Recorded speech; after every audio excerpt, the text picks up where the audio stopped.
Welcome to Buckets, brought to you by BetMGM, the king of sportsbooks. My name's Matt Moore. I'm the senior NBA writer for the Action Network, and this is your NBA Free Agency React podcast. If you're interested in more detailed breakdown of the Paul George to the Philadelphia 76ers move, we'll talk about that today. But if you're interested in more on that, we do have an emergency episode up with Brandon Anderson and Brian Fonseca. You can check that out in your feed right now. Everything we talk about today can be found in the award-winning Action Network app. You can track your bets. It's the best way for you to follow where the money's coming in on. I've got lots of plays on the WNBA because my model's been killing it, and so I decided to stop trying to pick out plays because every time I pick one, it's the wrong one. So I'm just playing them all because I'm actually doing really well in the model, so I've just gone that way. You can follow those picks as well as guys like Jim Turvey, Maria Marino. You can get Joe Delara, Jay Money, all of our usual contributors in the Action Network app.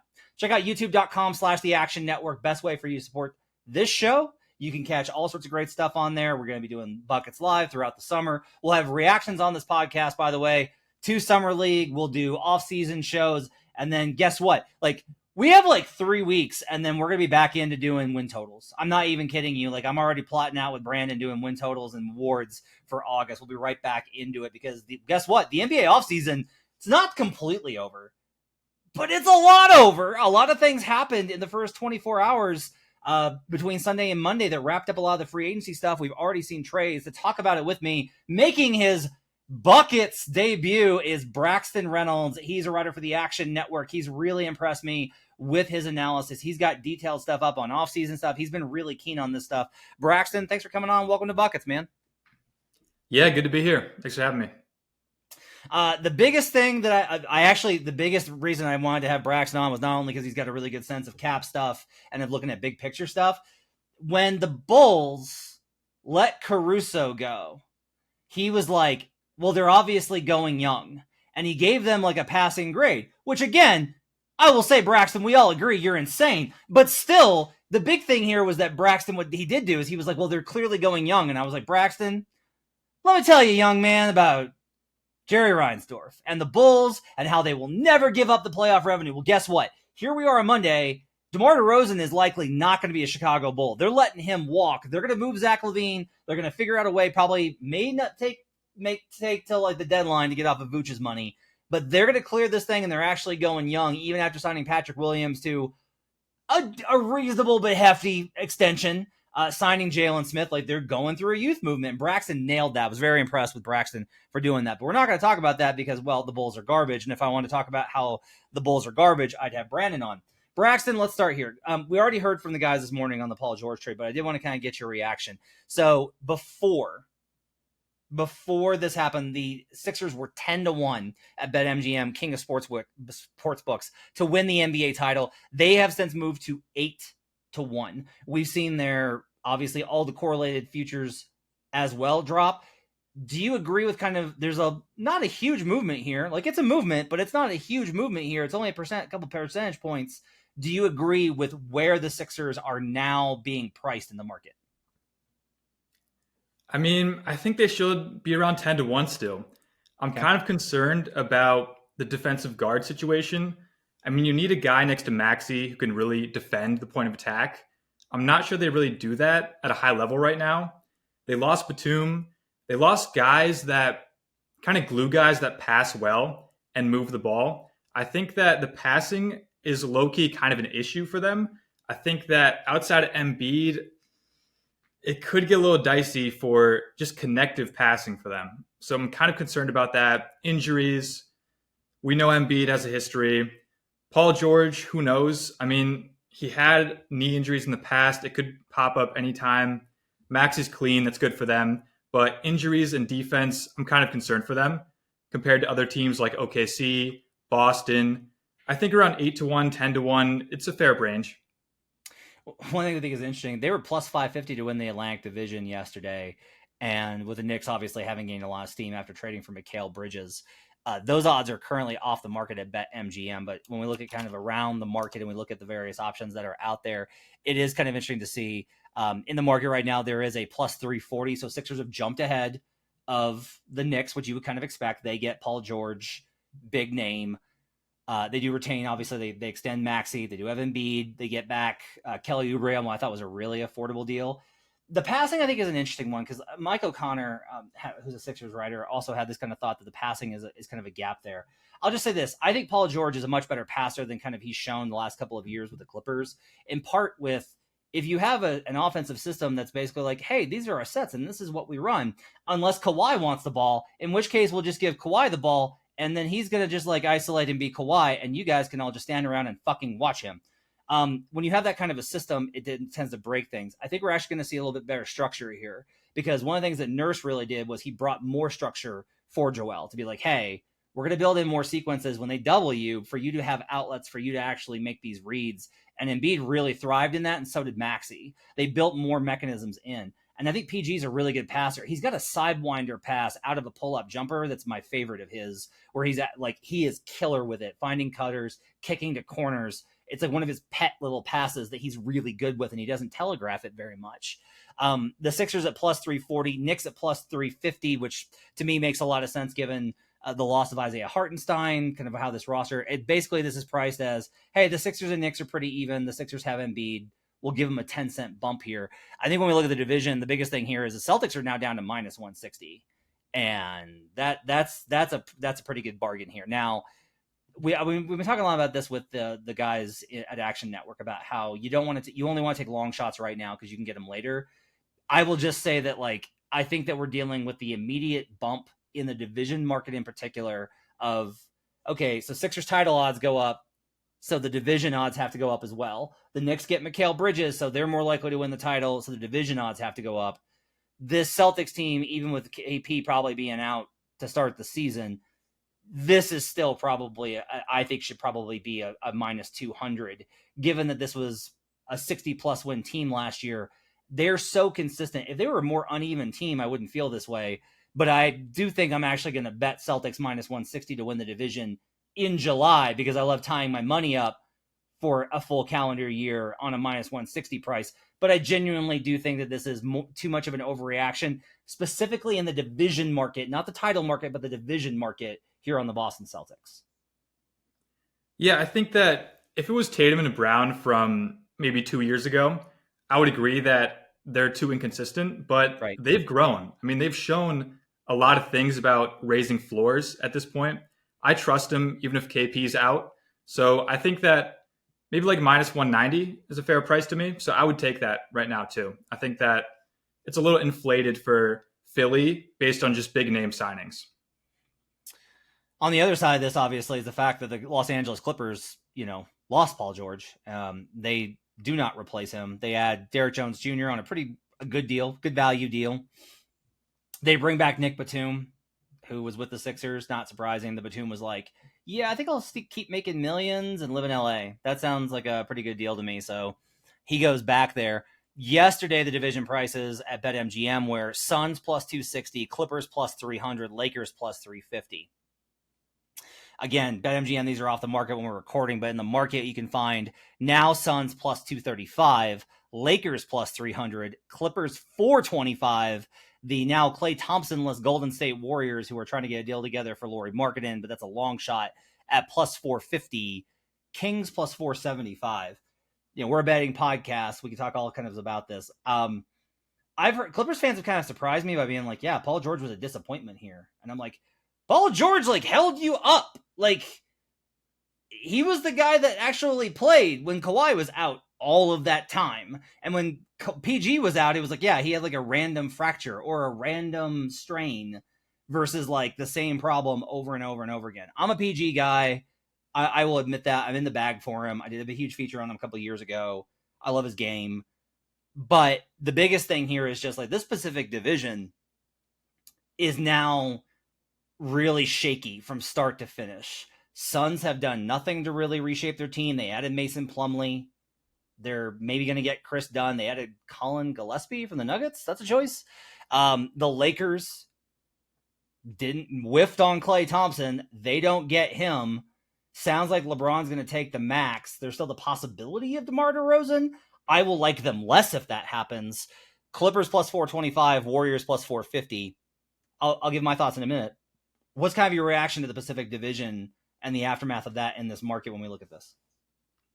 Yeah, well, first thing on the Paul George thing, The last time they were all healthy in a playoff series for Kawhi and PG was the bubble. And PG was not good in the bubble, No. objectively. So I think fans are kind of remembering the last time they played together and PG was bad. PG was really good in 2021, and he's had some good runs recently.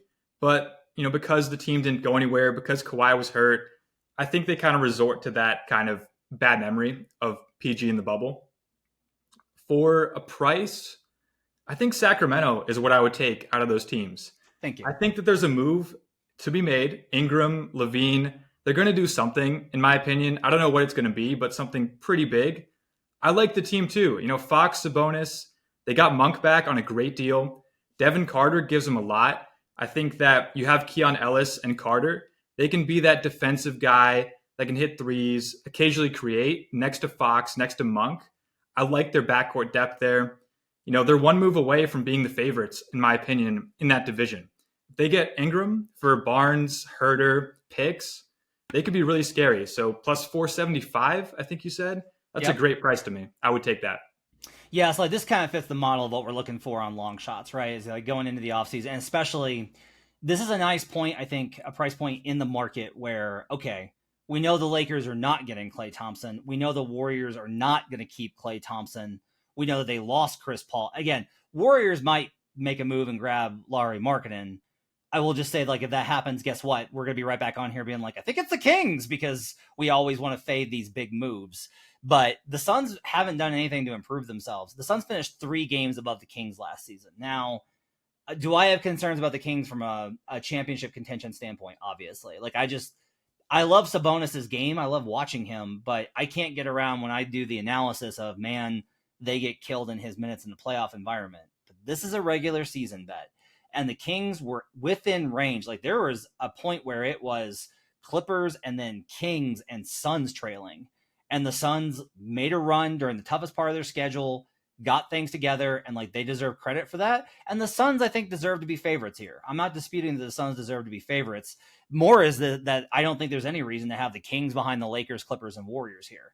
Now, from a power rating perspective, I'm going to like the Lakers. I'm actually hoping they don't get DeMar DeRozan and that they just go into the season and there's nothing but bad vibes. And then I can get an even better price on them because, like, based off my power rating, which builds off of last season's performance and then adjusts manually for these free agency moves, I'm just going to like the Lakers. I just know I am. I'm going to be on buckets in September being like, who's really good? And then hate myself when I have to watch Anthony Davis limp off again because there's no way he's getting through 2 seasons healthy. But I agree with you here. I think Kings plus 475 is maybe the best division future in the market right now overall, if not for the Oklahoma City Thunder. The Thunder grab Isaiah Hartenstein on a 3-year big money deal, which, by the way, just kind of like, this one slips out from Stefan Bondi from the Post. Oh, yeah, only the first 2 years of the deal are guaranteed. I was on the phone with an executive on Sunday night, and I was like, I can't believe that the Thunder are probably going to get Hartenstein. And he just like went off. He was just like, he gets Caruso without giving up a pick. He's going to get Hartenstein because he's got all this money. You know that he's going to figure out a way to avoid the second apron when it comes time. Like, it is extremely frustrating trying to compete with Sam Presti night after. Like, literally, a guy said this. He's like, I like our team better than theirs because he always, everyone likes their team. But it was just really funny listening to the frustration about what Sam Presti was able to pull off here. If you missed it, within the span of a week, Sam Presti got Alex Caruso and Isaiah Hartenstein, 2 names that are not going to be, they're not going to lead the SEO segments on Google for if you search for NBA. They're not going to be the top listings on free agency news. But what they are that is 2 players in the top 5 of defensive EPM, a metric I trust more than almost any other. It's not, you can't trust any one metric on defense, but I trust it more. Top 5 in those, top 9 in BPM. If you're like Brandon Anderson, prefer that metric. And if you just want to boil it down, a voracious demon of a perimeter defender in Caruso who shot 40% from 3, and one of the league's best rebounders in Isaiah Hartenstein, who when he was on the floor, every single player that tried to test him failed. Not every single time, but at a large degree. He's extremely maneuverable. You can switch with him.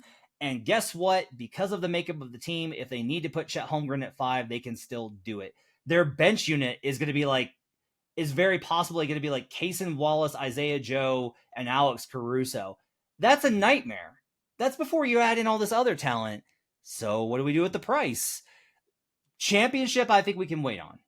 There's reasons to wait on that for a number of reasons, though I do think that they're probably going to be my best bet when we get there.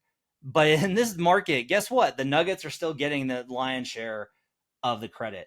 Nuggets plus 170, Thunder plus 175, Wolves plus 210. I can't go on here and be like, you should fade all these big name moves and then be like, you should definitely chase them with the Thunder. But I'm going to anyway. I just think the Thunder have categorically leveled up big time. So let me ask you, when you look at this roster from start to finish for OKC, what do these moves really do for them for competing and improving on what was already the number one team in the West last season? Yeah, well, basically, it kind of allowed them to match up with certain teams they couldn't before. So Lively and Gafford were big problems for them in the playoffs. Gobert would be a big problem. So he gives them size, he gives them passing, a lot of feel, a lot of playmaking, which Presti loves in his players. He wants guys to make decisions on the court, and that's Hartenstein. He can do that. So I like it from, a team building versatility perspective, which is what they always value. It kind of almost completes them. I think they need another forward. I think that they need to slide Jalen to small forward and get like a Dorian Finney-Smith, maybe a Haywood Highsmith with their exceptions still left around $8 million. That could be a good move, but they have all the pieces to contend. I think that Caruso is maybe the best off-ball chaser in the NBA. I'm not sure there's a better one. You have Dort, Wallace, and then you have demons on the back end, like you said. So the defense should be there. They have shooting. They have creation. I think I would take him actually at title. I think I disagree with you because plus 850, I don't think that's getting any longer. They're going to start out strong. They have, a lot of depth. So injury insurance, that's kind of where odds jump a little bit. If you get an injury, they go a little longer. That's not going to be the case for OKC unless a Shea injury happens. I think that it's only going to get worse. So I would buy in right now. This market's interesting. So at $1, there is a plus. The Thunder are tied with Denver for the Western Conference title. So there's actually been a little bit of movement you can see on OKC in the bigger playoff futures than there's been in these division markets, which to me is like, that makes sense. If you're going to bet something, you're going to go for something long, like a title move here. It's going to be, I think, the only reason I'm a little hesitant on the title, they still are young. They'll be more experienced than they were this year, and that certainly helps. And I think they could have made the conference finals. Like I've ranted about this. Like I just think like PJ Washington shoots normal, and if the Thunder shoot normal, like just normal shooting from OKC, and I think that they've advanced to the conference finals, and I think they would have been live versus the Wolves.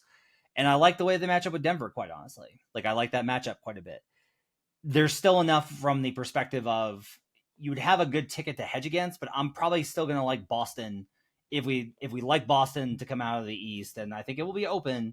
But most of those Eastern Conference teams, I like their matchups with OKC, and that's way down the line where if I get a division price, I'm still going to be able to kind of build a position, I think, in season, because I think the Nuggets are still going to win a lot of games. And as long as the Nuggets win a lot of games, you're going to have an opportunity to bet again on OKC and Minnesota, which is what I did last year, is I just kept building on all the, I was like, I do not think that Denver's winning the division. Now, needed the Spurs game to happen, got a little lucky, right? But in the end, like OKC won out for me. I thought that was a good pickup.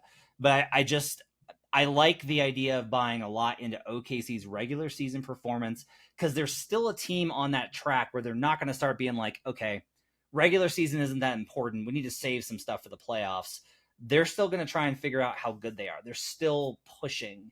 And when you're young in that kind of role, like you're able to go for things like 60 wins. So I'm going to play all overs on their win total, I think, for sure, because I just think their upside is huge. Now, the downside of all this is they were extremely healthy last season. Young team should be healthy because it's younger guys. But that to me is like the only kind of caution flag there, is they were one of the healthiest teams. If that backs off at all, if Shea picks up some stuff, especially after playing for Team Canada, That's a little bit of a concern for me, but that's where I wind up still on. I think I like the regular season upside, but maybe that's a reason to go in on the title, right? Is, hey, if they're injured, they'll still be live in the playoffs versus the regular season. They might slump a little bit with those injuries. Yeah, you probably honestly can't even go wrong with win total or division or NBA Bet them Finals. all. Probably all good bets at this point. Bet them all. Bet them all. Dallas Mavericks land Klay Thompson on a really reasonable deal. It's pretty impressive that they got this deal. I will also say that who knows on the numbers, right? Like you hear whispers. I'll just say that like the numbers I heard bandied about on Sunday afternoon and going into Monday morning before he signed with Dallas were higher than what he signed for, which tells me he probably left a little money on the table to go compete for a title with the Mavericks, which I think is twofold. One, he gets to compete for another championship. And two, if he wins a title, he gets to rub that in the Warriors' face because that guy is pretty pissed off, and I don't blame him. Look, resident Dallas Mavericks skeptic here. They got better on paper. My only problem is if you look back at the run that they had and you go, how did they make it to the conference finals? Well, they made trades at the deadline and they got together. That's the word special, which can be annoying and overused in sports. But he was like, this is a special group having a special year. Well, you change that. Derrick Jones Jr. is now gone. Josh Green is now gone. Josh wasn't a huge part of the rotation. You got better on paper. Like adding Klay Thompson, Najee Marshall, that's an upgrade over THJ, Josh Green, even DJJ, no question. However, it does change the equation. Now you're not as defense oriented. Now your perimeter defense is still kind of questionable because Klay really struggled. The Mavericks were plus 105 to win the division and to win the title. They're still 11-1 to win the title, plus 500 to win the West. What's your read on the Mavericks and how the market's reacted? Yeah, I think that I'm going to wait on them. I think you can get a better price in a bit. Klay, look, the offense could be good, but Luka and Klay on the court at the same time, we saw how Boston kind of hunted them. There's teams that can really destroy them for doing that. I think that the defense is going to be a big concern. Marshall is more versatile than Derrick Jones Jr., I would say, but he's a worse point of attack defender, which is what they need. So I'm really concerned about that loss too. I think the defense, it's just going to hold him back. I don't trust him against some teams like Boston or OKC. I think Denver would beat them. I think Jokic is too much of a problem for them. He can just outplay Gafford. Lively's not strong enough yet for Jokic. He might get there, but I don't think he's ready for it right now. So I'm kind of fading Dallas at the moment. I think that the price of Klay is just, it's too inflated. I think it's a big name signing, but it doesn't back up the odds change. Yeah, I just don't think that movement was necessarily on target when we kind of look at yesterday. The Mavericks were plus 130 to win the division. Now it's already down to plus 105. 25-cent move based off of Klay Thompson, Najee Marshall. I don't know if I can get there. And again, that doesn't mean that the Mavericks shouldn't be the favorites. I think they should be. They're defending Western Conference champion. Luka, I think, is going to win MVP. He's going to gun for it. Totally understand that. But I think you should probably take your pick between the Grizzlies plus 250. I'm going to probably ride with the Pelicans. Like I'm probably going to bet the Pels. I will, like, as kind of to tail this into some rumor stuff. The Pelicans have worked on a number of things. I am still reticent to say that Brandon Ingram will be traded. And that's probably going to be like, this is the tough part. There's a lot of conversation about Brandon Ingram being dealt. There were conversations with the Hawks. That's now pretty much over because they went ahead and did the DeJounte Murray deal elsewise. But there's conversations with Ingram with the Kings. I've heard conversations about a 3-team deal that includes that. If they move Ingram, pretty much regardless of what they would get back, I would love the Pelicans. And but the key is, based off of what I've heard, I don't think the price goes anywhere. Like it sounds like it's going to be at best treated as like a lateral move. They're not getting a player that it's going to be like, oh, they got this guy, so we got to upgrade them. That's not what this sounds like. So I actually think I can wait, make sure that Ingram's not on the team, and then bet them. It's not that I think Brandon Ingram's bad. It's that I would prefer DeJounte Murray, Zion Williamson, the young wings, Herb Jones, Trey Murphy, that be the core. and then bet on that group after a deal. But I also think that versus sometimes when I'm like, well, I want to get ahead of this trade, I don't think this price will move. So I think I'm going to wait on Pelicans, but Pelicans to win the division plus 340, I think is going to have a lot of value. Yeah, I think that their big man rotation is non-existent right now. Yep. Who knows if their rookie's going to be ready to start or even play minutes at all. So it kind of depends on the return. It's definitely a wait for me. If they get like a Wendell Carter Jr. or someone like that, I think that the odds won't change, like you said, and it'll definitely be a good bet because that team, when they're healthy and together, they're very dangerous. They complement each other well. Zion with spacing, DeJounte can finally, get a shot off and provide some scoring that the Pels kind of lacked. They didn't really have that offensive juice per se. So I think that waiting, but taking based on the Ingram return would be a good idea for that division. So one more here. I'm going to be, when win totals come out, I've already kind of decided, like it's been rolling around my head the last day.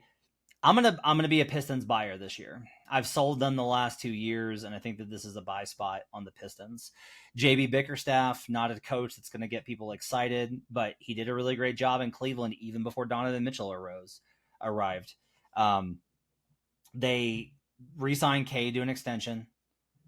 The Tobias Harris deal is one of these very typical deals where Twitter like mocks it, like, "Oh my God, what are you doing?" When it's like, what did you think that Detroit was going to have to pay to get anybody? Like, you have to pay veterans a lot of money. Hey, do you want to come to an objectively unfun market on a terrible team to watch over a bunch of kids and teach them how to play NBA basketball? How does that sound? Do you want to take a discount? No. Like, you have to pay premium. You have to pay the small market tax. Tobias is a really good veteran. He's an experienced player. It gives him a guy that Cade can kick to. Regardless of what his playoffs look like, he will hit shots. And honestly, I pay attention a lot to, like, a lot of Sixers guys look better when they leave for whatever reason. So I actually think that when I don't want him on division, obviously, I don't want him on any sort of future that's out now, I kind of think I'm going to be a buy low buyer on the Detroit Pistons this year. Your logic's probably right, but I just can't back the Pistons. I mean, Cade has no spacing around him outside of Harris, and if you give a slasher no spacing, there's not much to do for him. I think he had the second worst rim shot quality of the 500 whatever NBA players there are. So I don't know. I think I'm going to pass on that because the Pistons, to me, they're just a train wreck at the moment. And I kind of want to see how he implements his schemes too. That could be, worth monitoring. For sure. Let's talk about some rumors that are still out there, and then we'll finish up with the Lakers. So one thing that's being kicked around is Lauri Markkanen. So after the Warriors, this is what's tough. I want to write all of the Warriors are like, I want to burn them for this offseason. After talking so much shit for years, is we're so light years, we're so far ahead of everybody else. And now it's like, Steph's still pretty fucking good, man. And you are just selling on his final years. Because it was so apparent they wanted to get out of the luxury tax. They just wanted to get out of the repeater and save money. However, like, they've been linked by Brian Windhorst, and I've heard the same. Like, they're one of the teams that's trying to pry Lauri Markkanen out of Utah. Now, I will make a blanket statement. Trying to get Lauri Markkanen out of Utah is going to take an unfathomable deal because they wanted to trade Rudy Gobert. They needed to trade Rudy Gobert, and he still got 5 firsts for it. That's what Danny Ainge does, is pull blood from stone. And it's going to be a real pain trying to get him out of there. Like, it's them being open to Markkanen is not, they're looking to trade Lauri Markkanen. This happens routinely when a player is up for extension. Teams are like, we're going to explore absolutely every option. Is it better for us to take the deal that's in front of us or to pay him? And if they come out of that and they realize none of these deals are good enough, they're just going to extend him. They'll give him the money he wants because you'd rather have him and then trade him later than lose him. That said, the Warriors are in a position where they do have some assets to deal. If the Warriors were to trade for Lauri Markkanen, how much of a needle mover for everything we've talked about here would that be for you? Yeah, I mean, I still buy OKC over them. I would still take Minnesota. I think Dallas and Denver, they'd probably be fifth on my ranking. I think that they still need defensive juice. Melton was a good signing, but they need a bit more. And their center rotation, I don't know if I trust Jackson Davis against these bigs in the Western Conference. So he's a great fit. Marketing, he's been one of the leaders in points per touch in the NBA for the last 2 years. He's very good next to Curry. Draymond would be very good kicking out to those two. So I do think they become a good team. I don't think they're a championship contender in that top tier with those teams. I think that they would still need to make another move. Kuminga could be a guy that could be dealt if he's not in the deal. Maybe Moody, but they would have some options to upgrade. I think I would need to see more of what they can get. Well, maybe a center, I think, could push him over the top into that kind of tier. Is there any team that you can think of that would be like the ideal for Lauri Markkanen? OKC, for sure, 100%. He addresses everything from defense to rebounding to shooting, off ball. He doesn't need the ball to dominate. I think that him at the 4 with Jalen, Chet, SGA, Caruso, God, that's probably a better starting 5 than Boston. And I didn't think that would be possible this year. I'm trying to think what they would have to give up in that deal. Well, it'd be Dort, maybe Jang, and then all the Clippers picks probably be gone. Yep. They would have to give Denver picks, and then maybe Wallace. I think they keep him, but it would be, they saw the Bridges trade basically and said, that's what I want, times like 1.5. Yep. Case and Wallace is a pretty good chip, though. That's a really good chip, because the thing with him is when he started off shooting hot, we were like, okay, all right, I guess like Kaysen's a shooter now. But then when he showed the defensive stuff that he did, that's when I was like, God, okay.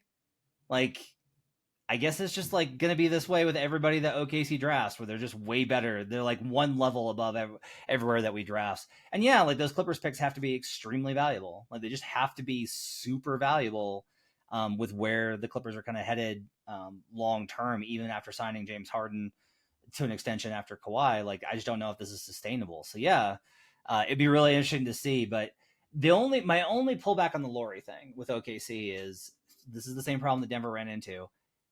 You got to pay him the extension. You're going to have to give J-Dub and Chet their deals. You can't have that many big deals on the roster. You just can't, because the repeater is much more of a concern for Clay Bennett and OKC than it is for OKC's ownership group, I should say, than it is for Denver's, regardless of the fact that Denver is owned by someone who definitely likes to, like, prefers for things to come out with a profit.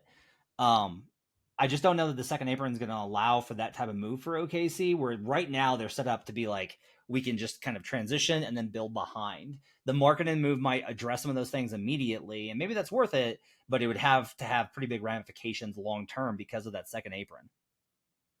Yeah, I think that if they go for Markkanen, they basically sell themselves on a 2-year window of the best roster in basketball, and then they probably trade Markkanen in the summer of, what would it be, 27 or 26 in 2 years. Yeah, so I think that would probably be the case. Okay, last thing here. Let's talk about the Lakers, because God knows can't have an NBA podcast without talking about the Lakers. LeBron offers to take a discount, and then they don't do anything, and he says about that, which is his right. We'll see if he takes less money for them to get DeMar DeRozan. I don't think that shifts things for me. So here, I kind of mentioned this earlier. This is what's tough for me, okay? Is my model basically spits out, hey, the Lakers are actually a really good team.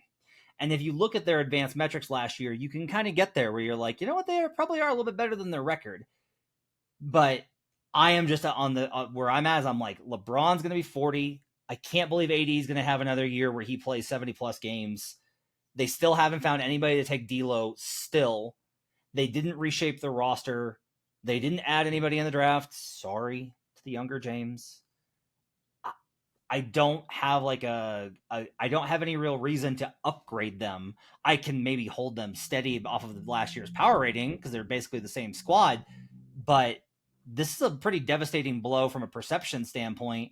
And again, like this is why like I thought LeBron probably should have bolted is they've made it clear that they were trying to the Lakers are trying to go to middle this where they keep LeBron without giving him the power that he wants. They get like, okay, we'll hire your coach and we'll draft your kid and we'll give you the big money contract. But we're not going to liquidate the future assets that are going to be there after you in order to improve this team. And they swung out on the one guy that they may have tried to get in Klay Thompson. I'm surprised LeBron's not more pissed, but the reality is like he likes living in LA. And if he's going to play in LA, he's only going to play for the Lakers because playing for the Lakers is quote unquote cool. How do we bet it though? That's my question here is like, what do we do with the Lakers from a betting perspective? Is this a win total under when that comes out? Like, how do we approach betting the Lakers given what's happened to them? Yeah, they did not find a big man to play with AD. They didn't find 3-and-D guys, which we know that's the formula with LeBron and AD. It's get a center that can play with them and get 3-and-D guards and some wings.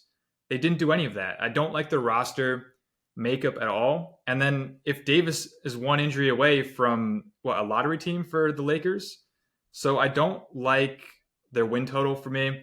I think that I would fade it, go the under, depending on what they set it at, obviously. But I'm leaning that way. I'm not touching Lakers championship, Lakers division winner, Lakers conference winner. I'm fully fading them. I don't think the roster is optimal. And then you factor in age, injuries. It's not good to me.